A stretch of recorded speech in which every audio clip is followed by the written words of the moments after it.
Hey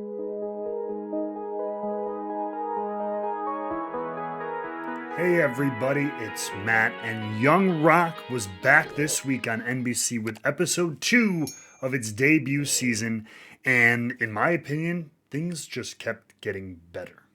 This time around, we focused solely on those high school days and a little bit about the transition that his family went to from when Rocky Johnson was a big time superstar to a time when they were kind of struggling to keep everything together.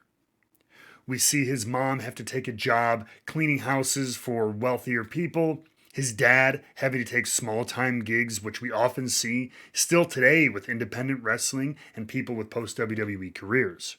I'm not even gonna lie, this resonated really strongly with me, and I admit I'm biased as a wrestler, and quite frankly, as a wrestler who has moved on from the big time in WWE.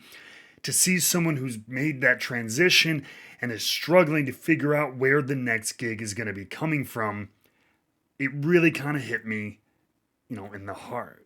And I appreciate the earnesty that Dwayne and everybody at NBC and the production of it came and put forth into telling that story.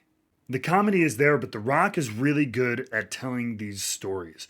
This is Dwayne's The Wonder Years. There's a lot of potential here to take the autobiographical details of Dwayne Johnson's real life and, just like we do in wrestling, turn them up to 11 a little bit and tell a really compelling but sweet story. And this episode I thought was an excellent version of that.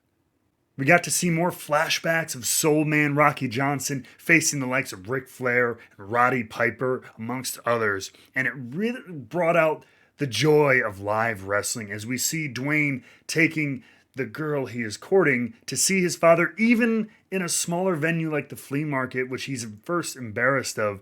But it shows how much fun wrestling can be to a new observer, especially in the live environment, something I have preached forever.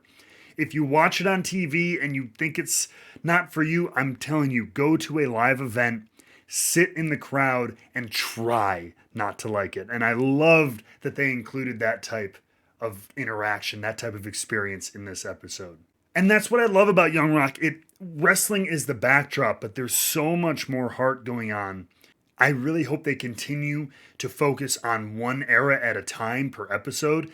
Each episode is not that long, so I think it does better for continuity, for storytelling, for emotion. The acting is all on point, and once again, Randall Park, who I realized this time is literally playing himself, but now he's an interviewer instead of an actor, which he alludes to. And mentioned it, but I used to be an actor. You have? I have. Yeah, okay. Yeah, multiple times. Oh, okay. And the conclusion of the episode leads us to our first real big story beat and kind of cliffhanger ending, which literally does make me want to know more and want to see what happens next week. Despite being in the business and knowing the history of The Rock pretty in and out, I'm very curious to see how they tell his tale, and I'm looking forward to the next one. Big shout out to Chavo Guerrero Jr., for who I realize has been doing the stunt work, the wrestling work, man, on point, taking over Hollywood Guerrero name. Gotta give it a shout out. The whole team, once again, putting together a show that I think is really, really cool. Between this and shows like Glow and everything, wrestling is coming back into the mainstream lexicon of entertainment.